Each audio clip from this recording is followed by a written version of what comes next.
Hey, gracefully growing family. Welcome back to another episode of the Gracefully Growing Podcast. Today, we're talking about how to spot toxic energy and knowing when to walk away from that type of energy.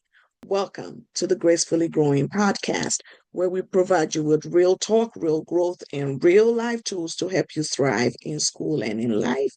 I am Dr. Kemi, educator, author, speaker, gratitude advocate, and mom to the most amazing 13-year-old sunshine. I'm so excited that you continue to show up each week as we continue on this journey and explore the 5 key principles that will lead you to a fulfilling life. And those 5 key principles are gratitude, reflection, affirmation, connection, as well as empathy. So we're talking about people who drain you faster than your iPhone on 2%. People who bring drama like it's a group project that they volunteered for. People will get mad when you start to show up for yourself and when you start to love yourself. So we're going to talk about that toxic energy, how to recognize it, how to walk away gracefully, and how the grace framework can literally save your peace, your purpose, and your sanity. If this is your first time here, let me catch you up real quick. Each week, we break down how to live with intentionality and thrive in this wild journey called teenage life using the 5 key principles that I mentioned before. And I need your help. Would you help me get to 1,000 subscribers by clicking that subscribe button? Be sure to like, comment, and share with your friends. If you comment, I respond to my comments. I love to interact with my subscribers because you guys are family to me. All right, let's go ahead and grab a journal, grab a snack, grab your ages because we're about to do this. If you don't have a journal, just get a notebook. If you don't have a notebook, you want to open the notes app on your phone so you can take some notes.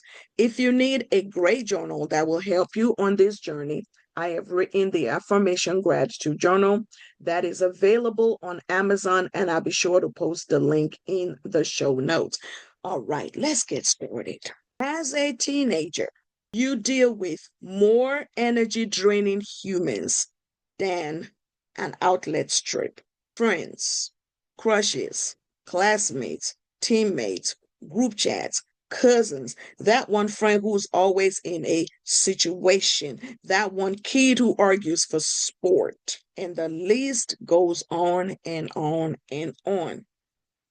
Here's the truth. You cannot grow in peace while keeping people who thrive in chaos around you. And the dangerous thing about toxic energy is that it sneaks up on you. Sometimes it comes disguised as a funny friend who's only funny when they're making jokes about you. That close friend who only hits you up when they need something from you. That supportive friend who gets weirdly quiet when you succeed. The I'm just being honest friend who is actually just rude. A protective boyfriend or girlfriend who's controlling, protective. A family friend who guilts you into feeling responsible for their emotions. Here's what I want you to remember about toxic energy. It isn't always loud. Sometimes it smiles. Sometimes it compliments you. You know that back end compliment? Sometimes it looks like love. But today we're breaking it all down. We're going to talk about what toxic energy actually looks like. Let's get specific about it. Toxic energy often shows up as one, emotional drain. You feel tired, not the I need a nap tired.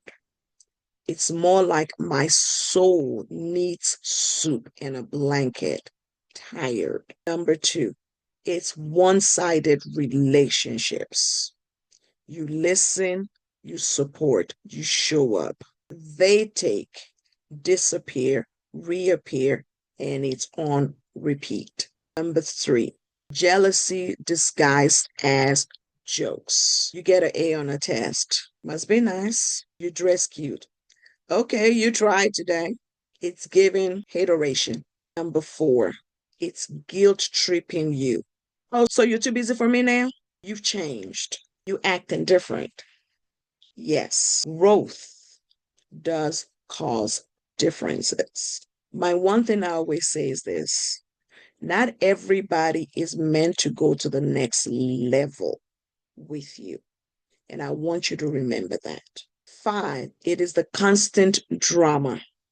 If every day is a new episode of a soap opera, your life is not a Netflix series. Baby, please unplug. It looks like controlling behavior. Who you talk to, where you go, what you wear, what you like.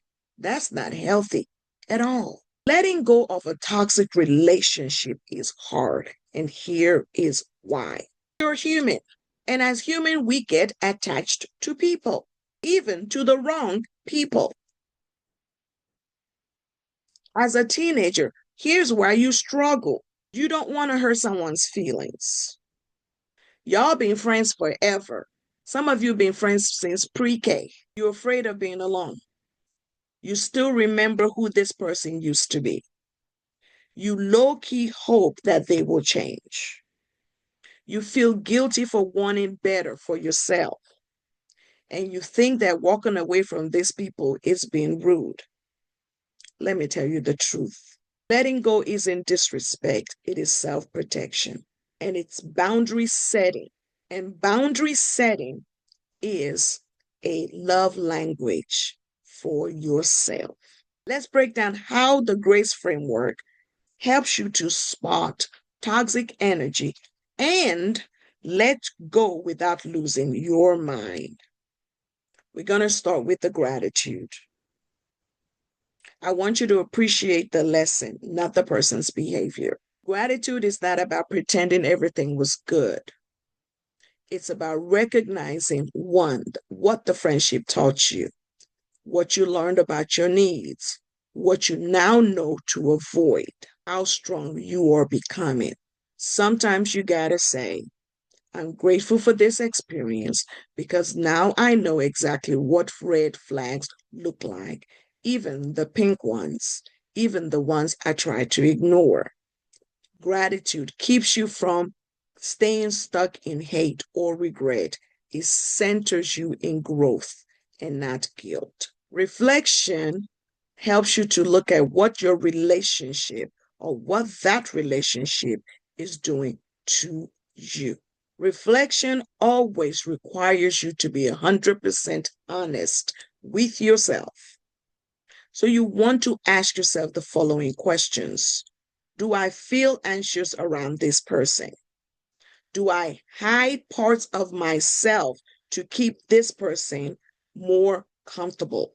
Do I feel supported or judged by this person? Do I feel seen or invincible to this person?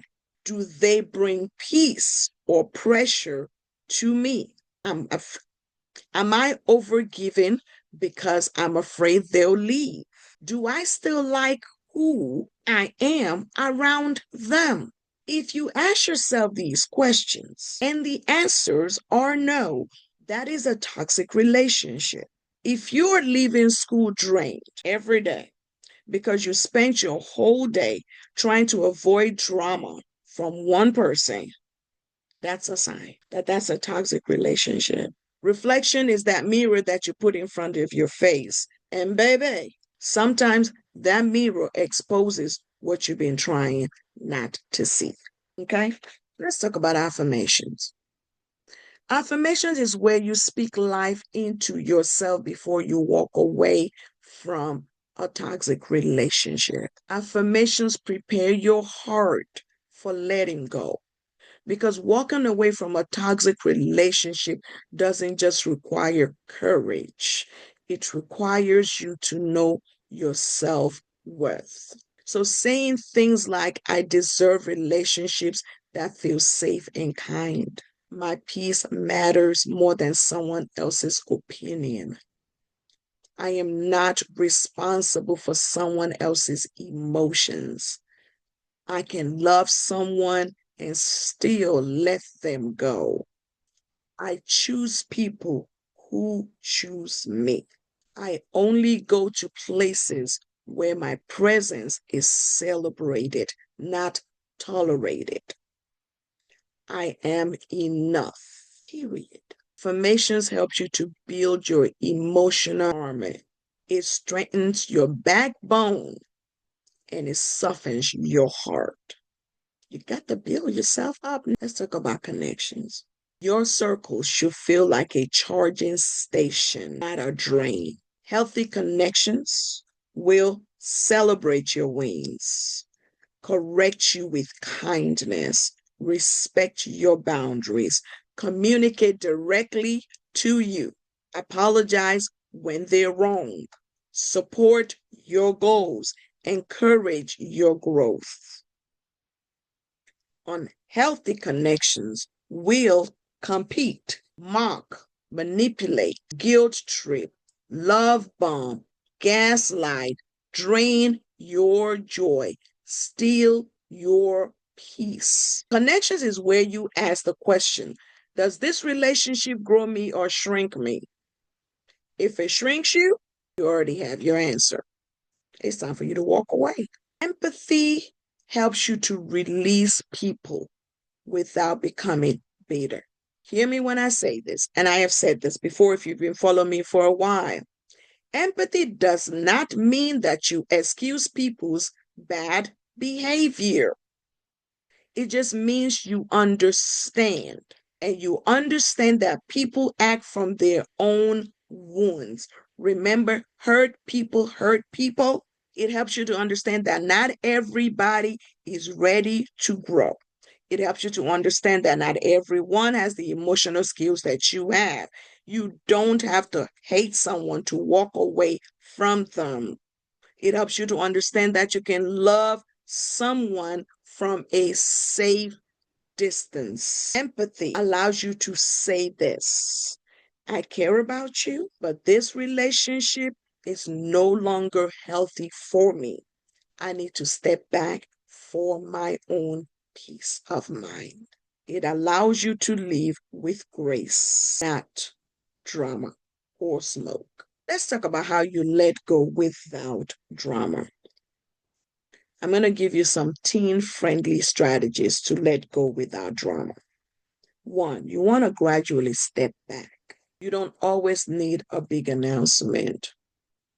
What you do is you reduce the time, you reduce their access, the texting, that emotional labor. You reduce people's access to you. Number two, you want to be direct if needed, especially if this person doesn't recognize your subtleness. So you can say something like, I am focusing on relationships that feel healthier for me. I need some space. Number three, block them if you must. Sometimes peace requires that block and bless method. Number four, don't take the bait. Dramatic people love reaction energy. Stop feeding them. Stop feeding the drama. Number five, I want you to replace toxicity with nourishing community, clubs, sports, youth groups, mentors, healthy relationship, safe adults, people who choose calmness daily. And number six, journal through it. Write in your journal. Remember, I wrote a great one. Write the truth in your journal. Write your truth in your journal. Your heart needs a place to land, and that should be in your journal. Let's talk about what that healing will then look like after you've decided to let go. It looks like you feeling lighter, you're smiling easier, you're sleeping better at night, you're not rehearsing arguments in the shower, not being anxious when your phone buzzes, hearing your thoughts again, and feeling free. Healing looks like you finally choose yourself. Here is your call to action and your challenge for this week. I'm going to give you a grace check-in, and I'm going to tell you how to choose yourself. This week's challenge, I want you to do 5 things. Number 1, write down the top 3 relationships in your life right now. Put a heart next to the healthy ones. Put a lightning bolt next to the ones that drain you. Those are the ones that you need to use the grace framework to let go. Number 2, do a grace check-in. Using the grace framework, reflect on just one toxic connection. Start with gratitude and end with empathy. Number 3, choose yourself. Take one small step this week to protect your peace, whether it's unfollowing or setting a boundary or taking space for yourself. Number 4, share this episode. Send it to someone who might be struggling with a draining friendship or relationship today. And number 5, I want you to subscribe and leave me a review. Help this podcast reach more teens who need tools, not trauma. I want to thank you for spending the time with me today, my beautiful people. Remember that letting go isn't losing, it's leveling up. When you clear toxic energy, you make room for joy, for peace, for growth, and real love in your life. So until next time, I want you to stay graceful and I want you to stay growing and surround yourself with people who help you to protect your peace. And remember, you got this. And that's a wrap for today's episode of Gracefully Growing. Thank you so much for tuning in and growing with me. Remember, living with grace means showing gratitude, taking the time for reflection, speaking powerful affirmations, building strong connections, and practicing daily empathy with yourself and others. If today's episode gave you something to think about, inspired you, or made you smile, don't forget to like, share, and subscribe so you never miss an episode. You can also download today's free resource in the show notes and join our Gracefully Growing community on social media for more tools, encouragement, and real talk. Until next time, keep showing up for yourself, keep growing, and most of all, keep living with grace. I am Dr. Kemi. See you next week.